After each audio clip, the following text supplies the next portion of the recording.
আপনাদের সবাইকে সংগ্রামী সালাম ও সত্যি রূপু ভাইয়ের আগমনে আপনাদের সম্মুখে উপস্থিত হয়েছেন। আমরা সেই দিনের সেই প্রতিশ্রুতি এবং সেদিনের সেই প্রতিশোধ গ্রহণ করি। উনি আসার জন্য সম্পূর্ণভাবে প্রস্তুত এবং আশা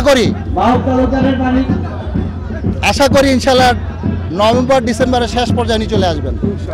আমাকে হত্যার উদ্দেশ্যে আমার উপরে নির্মমভাবে আঘাত করা হয়।